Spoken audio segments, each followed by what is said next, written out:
You're too skinny to have diabetes. You're not fat. Why have you got diabetes? And the big one with children was, don't touch me, I can catch diabetes. I'm Ellie and I'm 24 years old. So I was diagnosed when I was 3, which was in November 2001, on the 5th of November.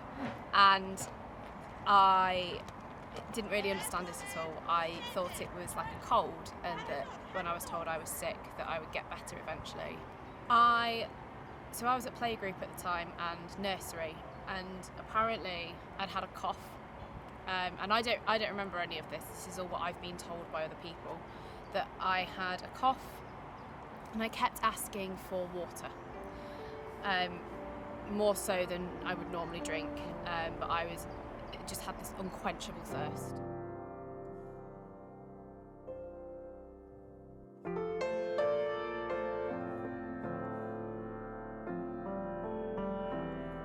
And whilst my parents really tried to make me feel like nothing would hold me back, it was so obvious that I was different, because if I was at a birthday party, I would have to do an injection, and I'd either just do it in front of them and people would make comments, or I'd be taken off to one side by my mum to give me my insulin, and then they'd make comments. So there was no really avoiding it. But I think the real trouble started when I got to secondary school, because everyone in primary school was like, it's just Ellie, she has alarms and she needs to eat at certain times. But I'd moved regimes from 2 injections to 4 when I was in year 7, and it meant that I needed to do injections at school in front of people, and that's where everything sort of went downhill. And in the end I stopped doing my injections at school, which meant more problems down the line with sort of establishing a healthy relationship with my diabetes, because it was something that I resented, because it made me so different as a child than everybody else, than the rest of my peers. There are a few people that I could have my lunch with and they've remained lifelong friends, that weren't repulsed by it, that just sort of said, well, back off, this is what she needs to do. But not everybody was so receptive and understanding to that. My parents really threw themselves into it. They were really diligent. My mum has a degree in food science, so she understood the dietitian's point of view, and was really good with measuring like how much carbs I was eating, and understood that different carbs and how much exercise I was doing, it all interacted with the body. So she was really good, and my dad was more of the supportive side when I was growing up. So we used to have this routine where I would wake up at 7 o'clock, would go into their bedroom, I'd do a blood test, and was very proud that I could do a blood test and show them that I could do it. And one parent would go downstairs to make milk, and the other one would sit with me, and we'd have a game at guessing what my blood sugars would be. And I don't know, I think it was whoever was the closest got a kiss. And I distinctly remember every morning my go-to was 4.9.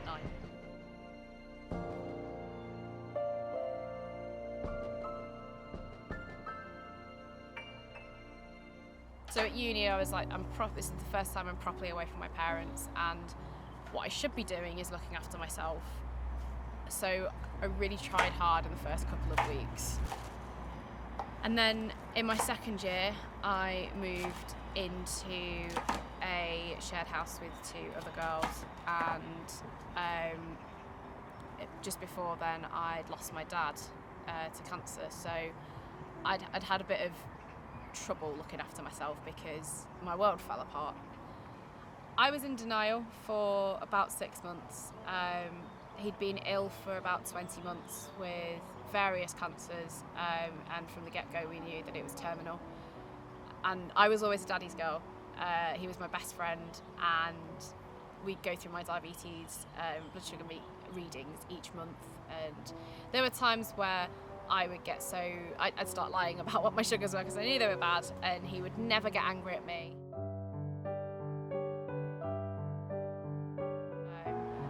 I convinced everybody that I was okay because I knew for nearly 2 years that my dad was going to die, so I've had that time to deal with it. And it was the 6th month anniversary, so 6 months after he died, that it all came to head and I had a complete breakdown. I was losing weight at that point. I'd had an argument with my housemates and everything just came crashing down at once. And then 2 weeks later I went into hospital.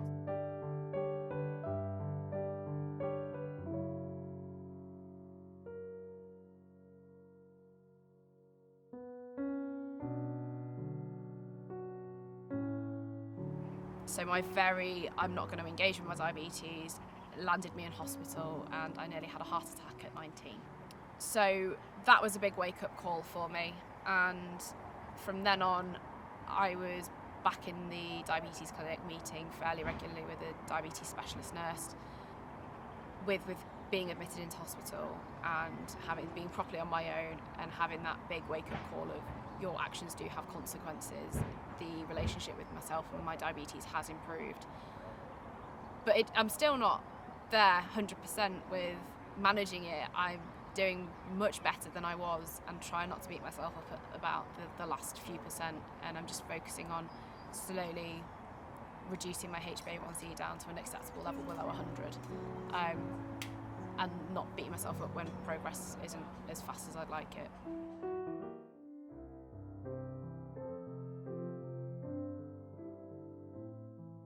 So I'd broken up with an ex, and I started going on Tinder dates, and I remember a few times they'd stay over and I'd go to do my insulin, and previously I would have just skipped that injection, but it got to the point in my life where I was like, no, I need to have this injection, I need to keep myself well. If I was willing for them to be intimate with me, they had to know I was diabetic just in case something went wrong.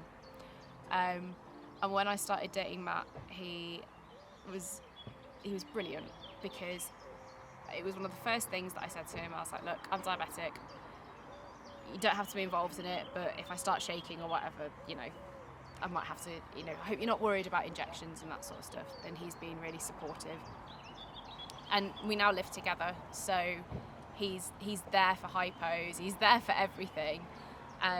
But there have been times where we weren't living together and I'd have a hypo and he'd know exactly what to do. But my absolute favourite story about how supportive Matt has been was in lockdown when he moved in with my mum and I. So having lived with Matt, we'd spent a lot of time together and he knew how to deal with my hypos, but not living with my mum for a bit, it threw her off, and she'd not dealt with a hypo in about 8 years. So it was probably about a week into lockdown, and I went low and I didn't have any hypo treatment in my room. And my poor mum, she was downstairs making a cup of tea, and Matt went down and started rifling through the pantry to find some hypo treatment and some juice and other bits that I could eat. And my mum asked him, oh, what's going on? And he said, oh, Ellie's just having a small hypo, I'm just going to go bring up some hypo treatment for her. And my mum dropped everything. She was, oh my God, what can I do? Does she need any help? How bad is it?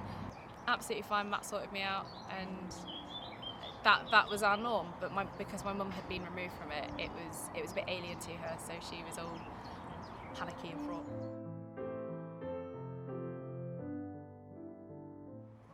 Balance, endless and community are the three words that I would associate with diabetes. Life is a balance. You don't get a break. It's there for life until we find a cure. But you have got a lovely community. The people out there who understand it and are there to support, whether it's just having a rant or having a meetup or giving advice to somebody else. There are so many diabetics out there. I have type 1 diabetes, and that is part of me. It's not the first thing about my identity. I think that there are so many parts of me that make me me. Being mixed race, being female, being bisexual, so much to my identity other than just diabetes, but it is part of my identity, and I don't mind that, because there are times and places that I choose to engage with it, rather than it being the one thing I talk about. It's a thing I talk about.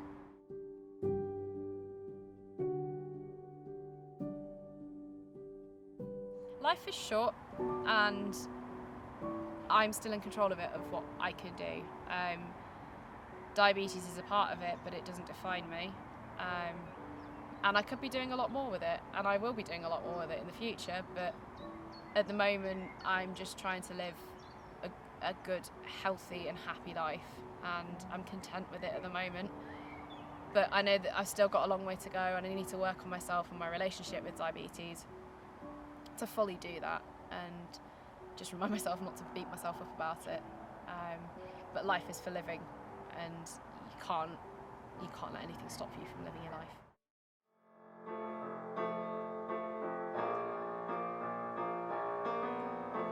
Imagine there's no heaven. It's easy if you try. No hell below. Well, I'm just going to pop things in the microwave. Above us only sky. Imagine all the people living life in peace.